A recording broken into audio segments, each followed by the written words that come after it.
Spoštovani gledalci, lepo vas pozdravljam. Moje ime je Martina Orožen, sem že dolgo let v pokoju, predavala pa sem na Filozofski fakulteti zgodovino slovenskega jezika od Brižinskih spomenikov pa do Kopitarja. Tako sem v svojem dolgoletnem raziskovalnem in študijskem delu spoznala veliko naših starejših duhovnih velikanov, bi lahko rekla, od Brižinskih spomenikov pa do 19. stoletja. In med temi je pravzaprav med zadnjimi bil tudi misionar Friderik Baraga.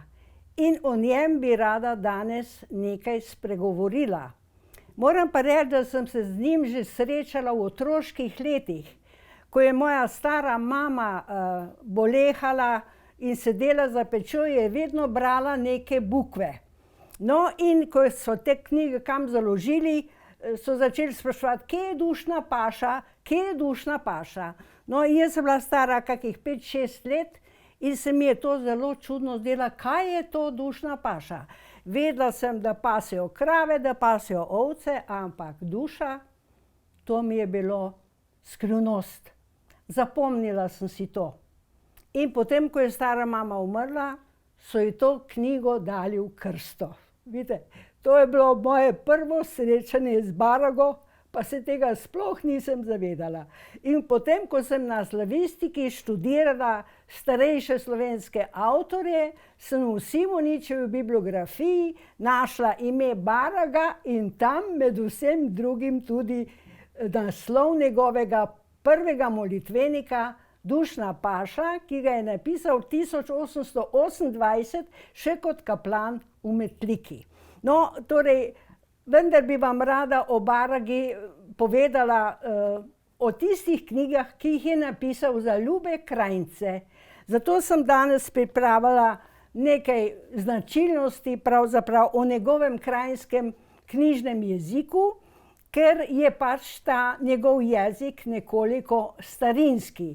In da bi lažje razumeli besedila, je treba nekoliko, bi rekla, se ozreti nazaj in napraviti tak kratek zgodovinski uvod.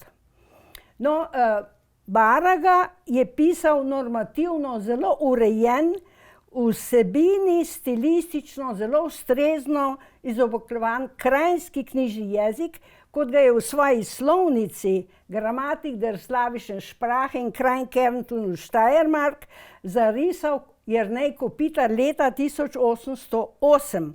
Za njim ga je pa vsebinsko ob nemško pisani češki slovnici dopolnil še Fran Metelko v svoji slovnici Lehrgebäude der slowenischen Sprache leta 1825. Vidite, ta slovnica ima že naslov Slowenische Sprache. No, Kopitar je v svoji slovnici odkril zelo pomembno dejstvo. In sicer je zapisal, vsi, ki pišemo slovensko, mislimo nemško.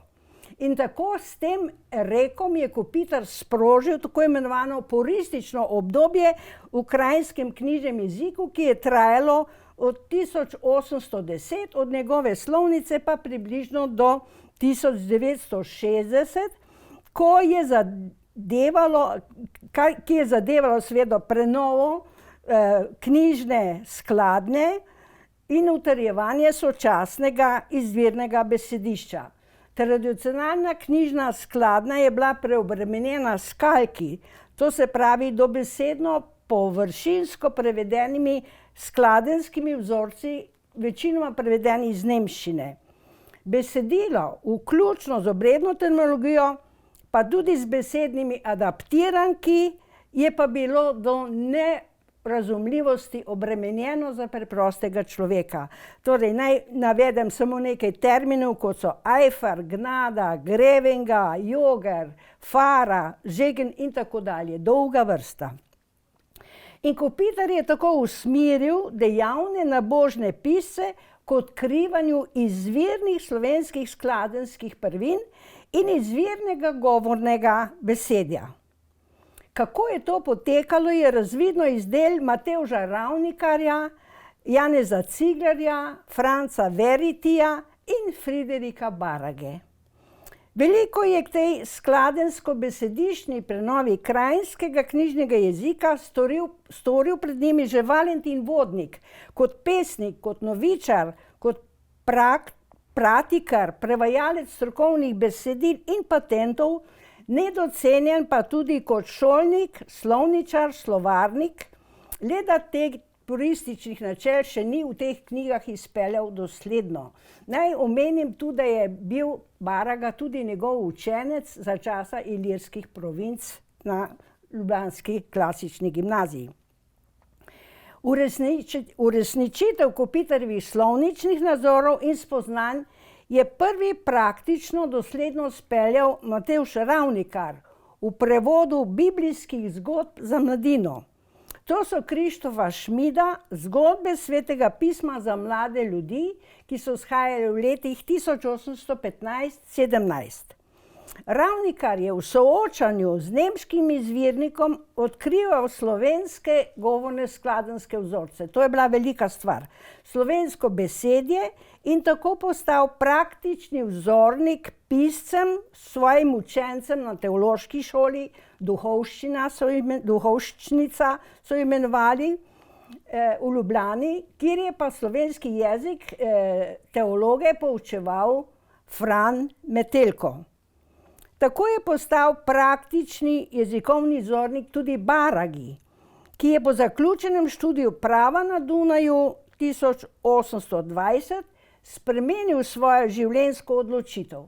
Odločil se je za teološki študij v Ljubljani in v naslednjih letih je teologijo zaključil leta 1823 ter se kot goreč kaplan posvetil pastoralnemu delu v ljubljanski škofiji. V danih janzenističnih razmerah pa je svojo dunajsko, bom rekla, misijonsko duhovno držo vzdržal le dobrih 5 let. V Šmartnem pri Kranju je deloval dobra 3 leta, izredno priljubljen pri vernikih, približno 2 leti in pol pa še v Mletiki, kjer je prav tako med sobrati zaradi svoje verske gorečnosti, ustanavljal je namreč bratovščine, veliko je pridigoval, potem spovedoval in učil mladino verouk.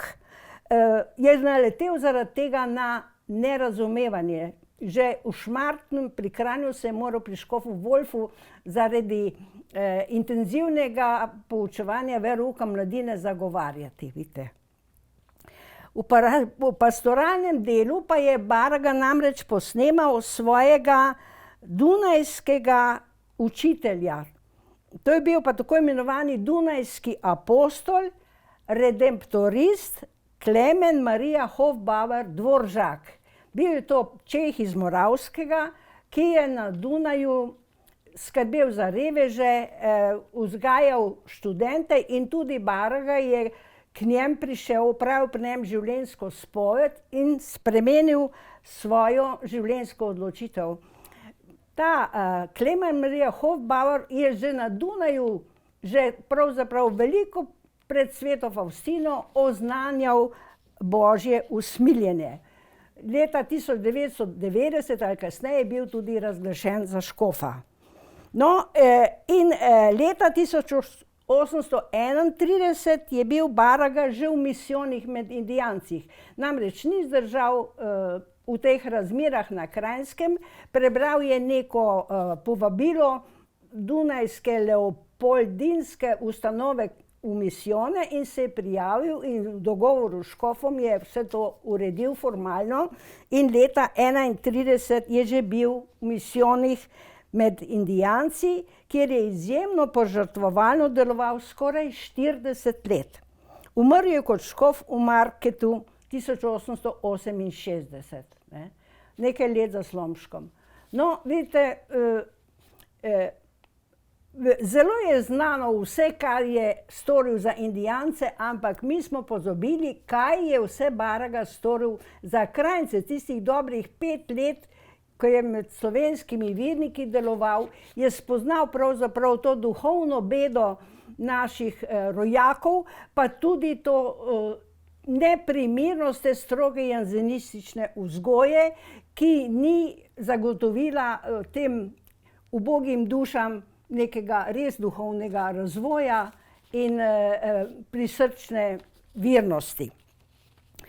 No, tako da je potem že v misijonih krajncem, ljubim krajncem, tako je rekel, je napisal 3 izjemne nabožne knjige o krščanskih čednostih, ki jih je zajemal iz življenja svetnikov, iz Svetega pisma, saj se je zavedal neučinkovitosti te janzenistične cerkvene vernosti.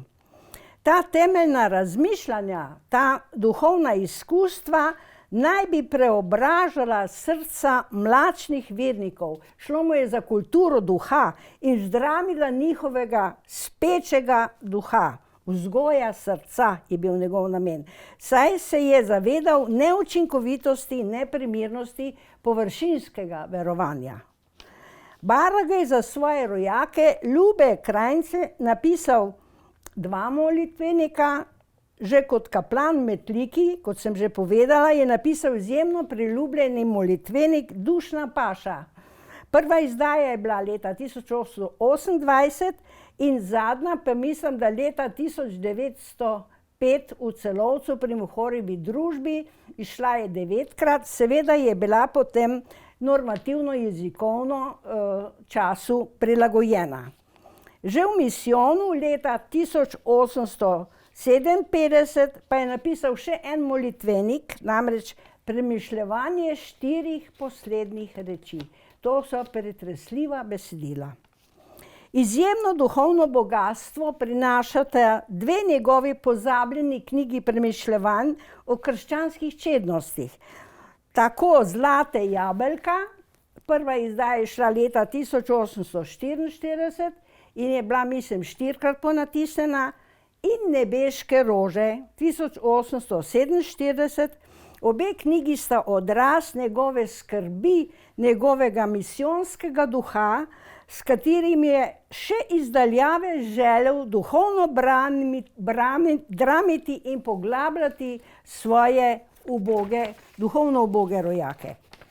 Seveda je sodobnemu bralcu Barakov jezik nekoliko arhaičen, saj so vsa njegova dela natisnjena v bohoričici, to je v stari knjižni pisavi, ki se je iz slovenskih knjig po razvpiti abecedni vojski v 30. letih 19. stoletja umaknila iz knjig. Prevzeli smo gajico, podobno kot Hrvatje. Novih oblik, to se pravi etimoloških oblik, ki so se v knjižnem jeziku uveljavljale od 1850 dalje, pa v njegovih besedilih razumljivo še ne najdemo. Iz daljave ni mogel spremljati tekočih glasovno-oblikoslovnih sprememb, ki so krajinski knjižni jezik, ko ga je sam spoznal, osvojil, ustvarjalno sooblikoval, zavzeto, dosledno preobražala v enotnejši vseslovenski knjižni jezik, sprejemljiv tudi za druge slovenske državljane. To je v zvezi z idejo o zedinjeni Sloveniji in takrat se je porodila ideja, da je treba jezik poenotiti. Krajinski jezik je postal kot neke vrste osnova, ampak so se ozirali tudi na koroško jezikovno varianto, na štajersko in kasneje tudi na prekmurski knjižni jezik. No, ta enotnejši slovenski knjižni jezik je pa v svojih delih, v pridigah, v življenju svetnikov in v pastirskih pismih zelo uspešno oblikoval zlasti njegov sodobnik Anton Martin Slomšek. No, današnjemu bralcu je tako treba jezik Barakovih knjig nekoliko približati. Kako? Prečrkovati je treba njegovo pisavo bohoričico, sodobno pisavo, obenem pa pojasniti določene jezikovne posebnosti časa, ki so danes arhaične, določene skladenjske vzorce, ki jih sodobni knjižni jezik več ne pozna. Na vseh jezikovnih ravninah so izpričane razlikovane jezikovne prvine, ki so se v naslednjih desetletjih bodisi da so bile izločene, ali so bile preoblikovane, ali pa druge na novo vpeljane. In tako ob njihov Baragi pravzaprav prepoznavamo skoraj 200-letni razvoj slovenskega knjižnega jezika. Zdajle jaz ne bi šla v to podrobno jezikovno analizo, ampak bi predstavila enostavno Baragov jezik. In sicer bi vam rada prebrala uvod v to njegovo znamenito knjigo Zlate jabolka, ki jo je že napisal kot misionar v Ameriki in je izšla v Ljubljani, natisnil Jožef Blaznik leta 1844. Vidite, tu imamo na prvi strani imprimator: v natis teh bukov so milostljivi firšt, gospod Anton Alojz, ljubljanski škof, dovolili 16. dan rožnega cveta 1842. No, in zdaj prisluhnemo Baragi. Preljubi moji krajnci, Duh Božji, ki v Svetem pismu govori, pravi, da besede v svojem času, to je v pravem času izrečene, so zlate jabolka. Marsikateri moder mož v starih časih je izrekel in zapisal besede, ki so bile res v pravem času izrečene in so časti vredne. Ali še večji časti so vredne besede, ki so jih svetniki Božji izrekli in zapisali. Njih besede so bile prav zares ob svojim, to je v pravem času izrečene, in kadarkoli jih je ali jih bo kdo s pobožnostjo za njimi izrekel, so bile in bodo vselej v pravem času izrečene. Torej imenujem besede svetnikov po vsi pravici zlate jabolka. Naš Gospod Jezus Kristus se je sveti Magdaleni v podobi vrtnarja prikazal. Zares je Jezus vrtnar. On je zasadil na zemljo drevo krščanske resnice, iz katerega so njegovi apostoli in mladike vzeli in se jih po celem svetu zasadili in jim prelivali, dokler so se trdno ukoreninile, odrasle in sad krščanskih dobrih del obrodile. Na teh drevesih rastejo zlate jabolka, kateri so svetniki Božji tako pridno nabirali, sami zase in za druge kristjane. Nekoliko letih zlatih jabolk, ki so nam jih svetniki nabrali, vam v teh bukvah iz daljne dežele pošljem, preljubi moji krajnci. Lete zlate jabolka so zrasle na 14 jablanah, ki se imenujejo ponižnost, pokorščina, potrpežljivost, zaupanje, molitev, preprostost srca, krotkost, pridnost v dobrih delih, zatajevanje in zatiranje samega sebe, ljubezen, popolnost, zedinjenje z Bogom. Iz teh jablan, ki so najimenitnejši v Jezusovem vrtu, boste v teh bukvah zlate jabolka najdli. Kakor pa vrtnar med svoje lepe jabolka kako zeleno peresce zaplede, da je lepše videti, kadar jih na mizo da, ravno tako sem tudi jaz med besede svetnikov kako svojo lastno besedico zapletel, da vam bodo le te bukve bolj prijetne in umevnejši. Bog daj, preljubi moji krajnci, da bi vi le te zlate jabolka veseli uživali in da bi vam večno življenje teknile. Pisano v misijoni svetega Jožefa na otoku Gornjega jezera v Ameriki v letu 1840. Friderik Baraga, misionar. Dragi gledalci, za uvod o Baragi danes toliko, prihodnjič bomo pa slišali nekaj o njegovih arhaičnih jezikovnih značilnosti in se poglobili tudi v nekatera zlate jabolka. Moram reči, da je vsaka čednost obravnavana približno na 30 straneh. In to so tako čudovite, globoke misli, ki kažejo, kako skrb je imel Baraga še v daljavi za svoje rojake, Zavedal se je njihove duhovne nekako revščine in je želel s temi knjigami, ki jih je napisal, vzgojiti njihova srca, tako da bi jaz rekla, da je to knjiga o kulturi srca in vzgoji duha. To se bo videlo pri vsaki jablani. Prihodnjič, nasvidenje.